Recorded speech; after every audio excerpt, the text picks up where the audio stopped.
Chaque année, à cette période de l'année, on voit fleurir dans les médias, dans les journaux, à la télévision, des programmes, des articles qui nous parlent de régime. Il faut déjà penser à l'été pour perdre quelques kilos. Et je me rends compte qu'on mange tellement bien à Cancale que je devrais suivre peut-être certainement un régime. Mais peut-être qu'aujourd'hui, l'Évangile, la vie de l'Église va nous donner le plus beau des régimes qui soit pour être transformé à la fois extérieurement mais aussi intérieurement. C'est le régime de la sainteté, tout simplement. J'ai fait figurer sur votre feuille de messe ces petites photos de Charles de Foucault. Et ce qui est étonnant, c'est de voir la transformation physique exceptionnelle qu'a vécu Charles de Foucault. Il y a beaucoup de photos de Charles de Foucault, alors non pas celles quand il est enfant, mais plutôt quand il est militaire. Quand il est militaire, il a fait Saint-Cyr, il a été très mal noté, c'est le plus mal noté d'ailleurs des étudiants de Saint-Cyr. Il est envoyé à la garnison à Pont-à-Mousson, et là, qu'est-ce qu'il fait ? Il s'abîme dans la fête, dans la bamboche, comme disait un ministre, je ne sais plus qui disait cela, c'était qui disait la bamboche ? Enfin, qu'importe. Donc il fait la fête, il boit, il est profondément malheureux. Je lui laisse la parole, qu'est-ce qu'il nous dit ? Je suis dans la nuit, il ne me reste rien, je ne vois plus Dieu ni les hommes, il n'y a plus que moi, c'est l'égoïsme absolu dans l'obscurité et la boue. Quand on se coupe de Dieu, quand on se coupe de ses frères, qu'est-ce qu'on fait ? On se retrouve avec soi-même. Et rappelez-vous ce que disait Pascal en son temps, le moi est haïssable. Et donc voilà, Charles de Foucault est le plus malheureux des hommes.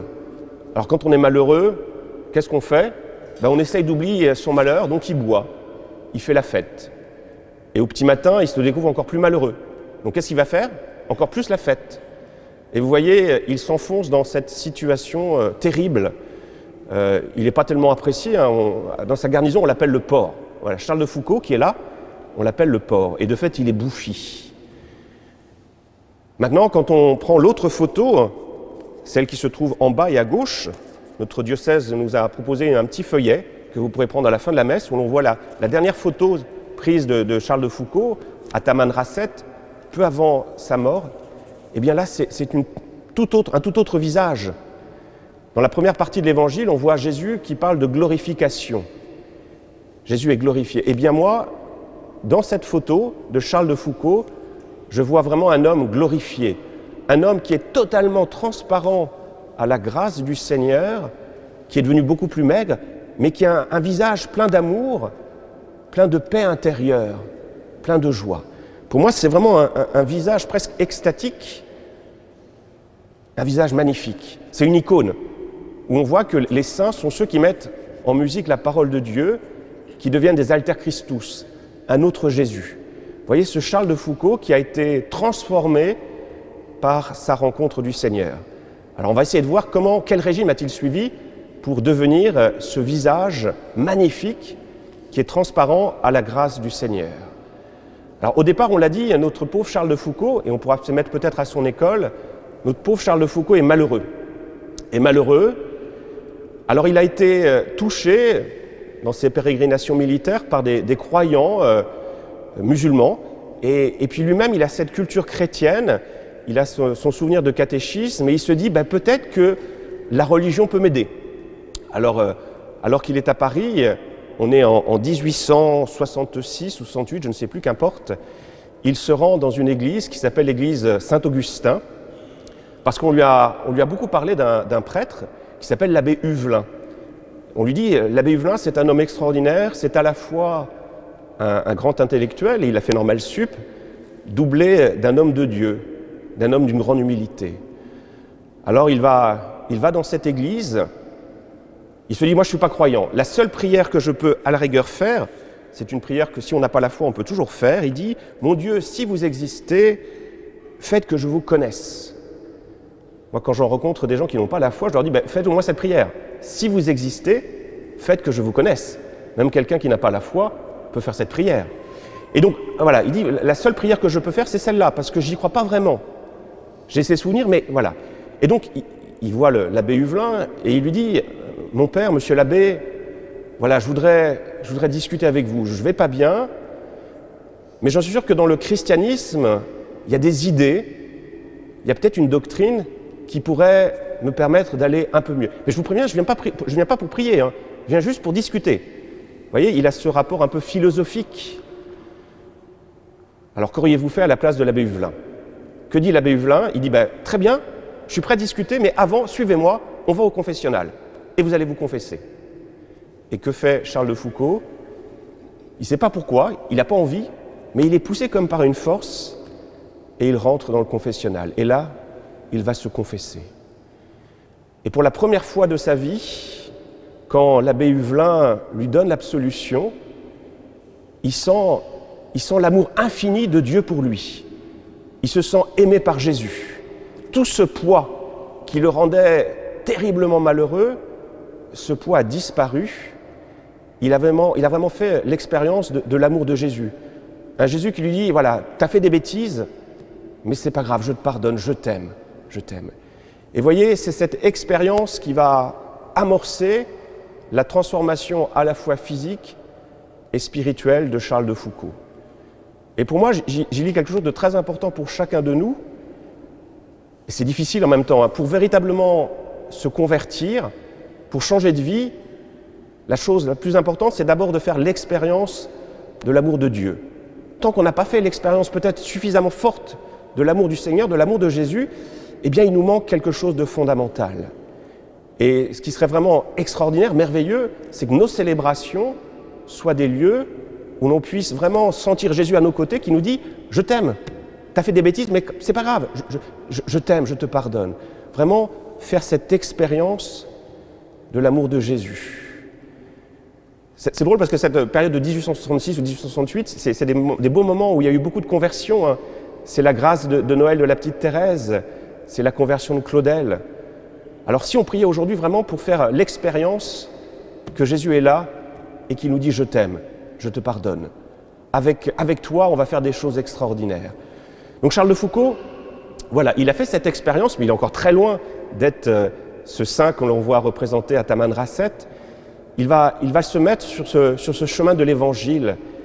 Et ce qu'il va découvrir, c'est précisément ce que nous entendons aujourd'hui dans notre page d'Évangile. Qu'est-ce que c'est qu'être chrétien? C'est aimer. Aimer. Et cette charité va être au cœur de sa vie. Alors qu'est-ce que ça veut dire aimer? Qu'est-ce que nous dit Jésus? Je vous donne un commandement nouveau, aimez-vous les uns les autres comme je vous ai aimé. Pour comprendre cette phrase, il faut déjà, comme je vous ai aimé, il faut déjà vivre ça. C'est-à-dire avoir expérimenté l'amour du Seigneur. Autrement, la phrase ne veut rien dire. Aimez-vous les autres comme je vous ai aimé. Si on ne sent pas l'amour du Seigneur, on ne sait pas ce que ça veut dire. Et donc, aimez-vous les uns les autres comme je vous ai aimé. Qu'est-ce qui est surprenant dans cette phrase? Je pourrais interroger les servantes qui m'écoutent peut-être plus, ou peut-être vous qui ne m'écoutez plus, mais ce commandement nouveau, aimez-vous les uns les autres. Qu'est-ce qui est bizarre? Moi, ce qui m'a toujours surpris dans cette phrase de Jésus, c'est associer à la notion d'amour celle de commandement. Et puis, aimez-vous les uns les autres, c'est quel mode? C'est de l'impératif.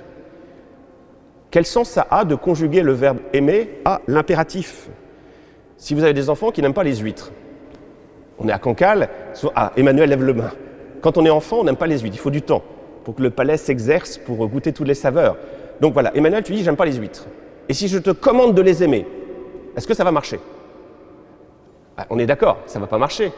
Alors pourquoi Jésus emploie l'impératif et associe l'amour à un commandement?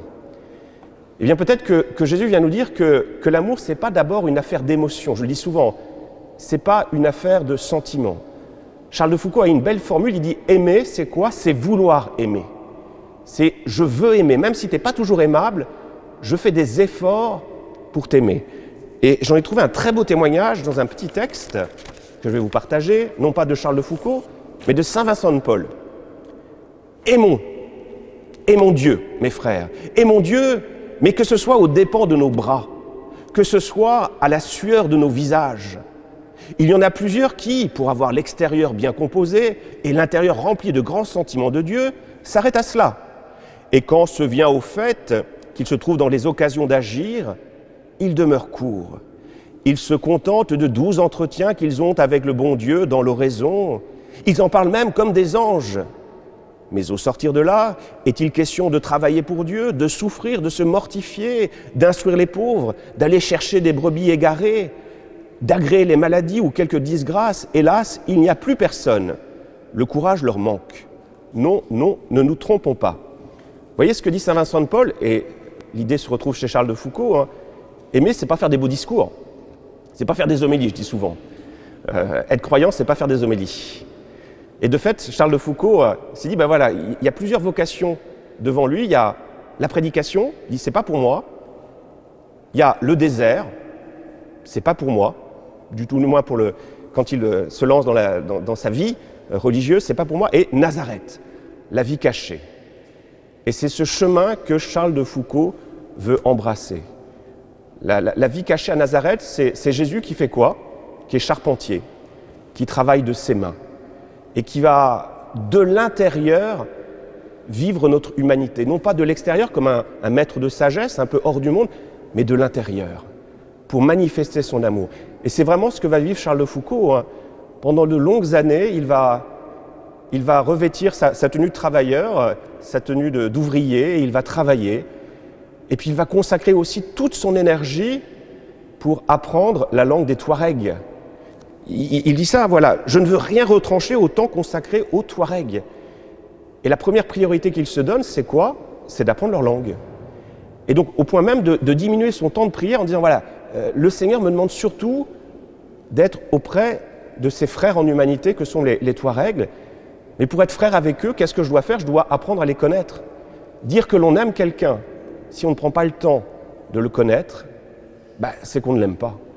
Une épouse qui dirait à son époux, un époux qui dirait à son épouse, au bout de 10 ans, au bout de 20 ans, je t'aime parce que t'es belle, c'est pas un compliment.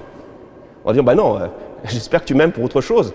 Parce que si tu m'aimes parce que tu me trouves beau, que tu me trouves belle, ça risque de pas durer. Donc voilà. Donc, aimer, c'est apprendre à connaître l'autre. Et c'est ce que va faire Charles de Foucault. Il va passer des heures et des heures et des heures, des nuits de travail pour apprendre cette culture touareg. Et il va laisser un dictionnaire qui est encore tout à fait pertinent, hein, une œuvre extraordinaire, un dictionnaire entre le français et la langue des Touaregs. Donc un travail presque universitaire, parce que Jésus l'appelle à faire ça, à travailler de ses mains, mais aussi par son intellect. Vous voyez, Charles de Foucault qui nous dit ce que c'est qu'aimer, aimer ses frères. Et puis il nous dit, voilà, pour apprendre à aimer ses frères, il faut apprendre à être comme Jésus. Et comment on apprend à être comme Jésus? Eh bien, en méditant la parole de Dieu. C'est une autre idée que je trouve très belle et qu'on peut faire nôtre. Il disait, voilà, c'est pas compliqué, prenez un évangile, vous lisez quelques versets, 10 lignes, 15 lignes, pas plus, et vous les méditez encore et encore et encore. Toute la journée, cette parole vous habite. Je lui laisse encore la parole. Il faut tâcher de nous imprégner de l'esprit de Jésus en lisant et relisant, méditant et reméditant sans cesse ses paroles et ses exemples, qu'il fasse dans nos âmes comme la goutte d'eau qui tombe et retombe dans une dalle, toujours à la même place. Imaginez cette goutte d'eau qui tombe sur une pierre. Qu'est-ce qui va se passer au bout d'année après année? Eh bien, l'eau va creuser la pierre.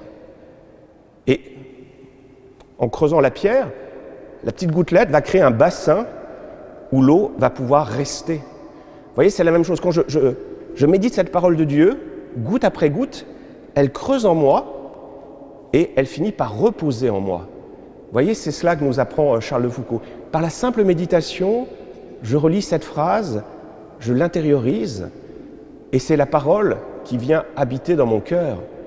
Je ne commande plus la parole, je deviens la parole. Et vraiment, il y a des écrits de Charles de Foucault que j'ai redécouverts, c'est des paroles d'évangile. On voit un homme habité par cette parole. Et puis la dernière chose, pour être proche de ma conclusion, ne vous inquiétez pas, ce que nous dit aussi Charles de Foucault, c'est toujours apprendre pour aimer à regarder l'autre comme un frère. Là aussi, je lui laisse la parole. Je veux habituer tous les habitants chrétiens, musulmans, juifs et idolâtres à me regarder comme leur frère universel. Apprendre à regarder l'autre comme un frère. Ça, c'est quelque chose de très difficile, hein. Et si j'apprends à regarder l'autre comme un frère, j'apprends à me dire que ce frère, qui ne pense pas comme moi, qui peut parfois m'agacer, il est aussi fils de Dieu, nous avons le même Père. Ayez au fond de l'âme gravé profondément ce principe d'où tout découle, que tous les hommes sont vraiment, véritablement frères en Dieu, le Père commun, et qu'il veut qu'ils se regardent, s'aiment, se traitent en tout comme les frères les plus tendres. Vous voyez, pensez à des personnes que vous n'aimez pas beaucoup, ou des gens lointains, et si vous dites que c'est un frère, on a le même Père, est-ce que ça ne change pas le regard? Souvent, on reproche, et peut-être, voilà, ça peut se comprendre, notre pape François de parler beaucoup de migrants. Alors, la seule chose, moi, que j'essaye de faire quand j'entends le pape François, je me dis, ben, ces migrants, regarde-les comme un frère. Regardez comme des fils de Dieu.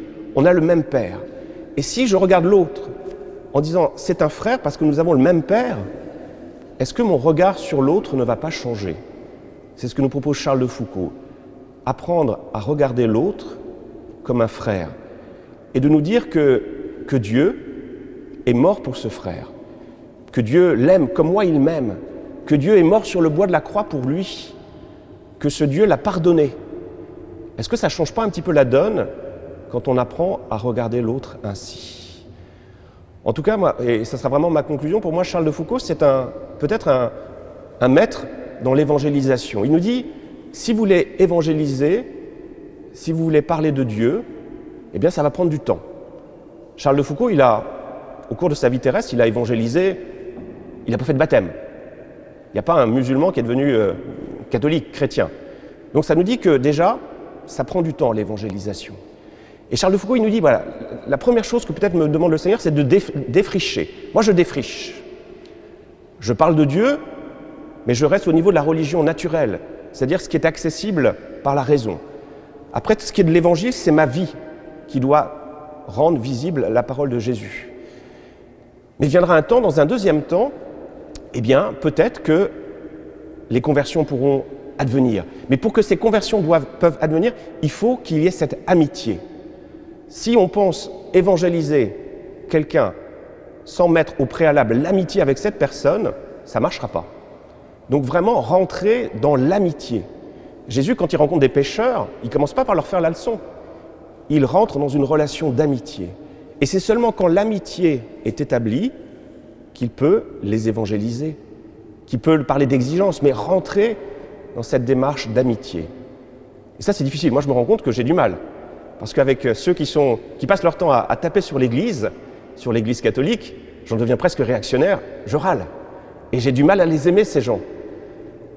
Eh bien, voilà, peut-être que Charles de Foucault me dit, apprends à les aimer. Fais taire ces colères qui peuvent naître dans ton cœur pour apprendre à les regarder autrement, à les regarder comme des enfants de Dieu, comme ayant un même Père que toi. Et je crois que c'est une véritable conversion.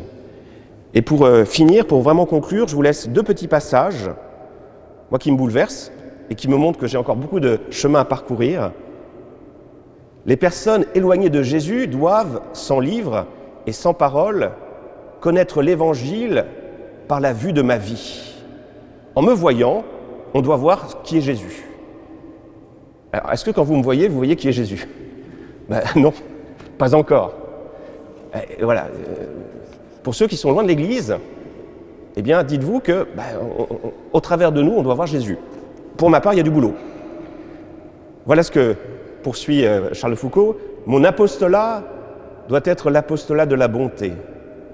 En me voyant, on doit dire, puisque cet homme est bon, sa religion doit être bonne. Si l'on demande pourquoi je suis doux et bon, je dois dire, parce que je suis le serviteur d'un bien plus bon que moi. Si vous le saviez, comme est bon mon maître Jésus. Je voudrais être assez bon pour qu'on dise, si tel est le serviteur, comment donc doit être le maître? Vous voyez, c'est beau, hein? Il y a du travail, hein? En disant, voilà, on cherche à vivre cette sainteté, cette bonté, et on va être une source d'interrogation pour nos contemporains, dire, mais ça vient d'où ça? Ça vient d'où? Et là, on peut conduire à Jésus. C'est le chemin de Jeanne Jugan, c'est le chemin de Marie Rivier, dont je n'ai pas parlé, mais on aurait pu prendre aussi comme exemple. Et je crois que c'est la plus belle évangélisation qui soit. On rejoint la grande intuition de Saint Jean-Paul II. Qu'est-ce que c'est que l'évangélisation? C'est la sainteté. Apprendre à être un saint. Alors on va demander à Charles de Foucauld, à Saint Charles de Foucauld, à tous ces saints qui sont au ciel de nous apprendre à cela, pour qu'on soit toujours plus transparent à Jésus. Amen.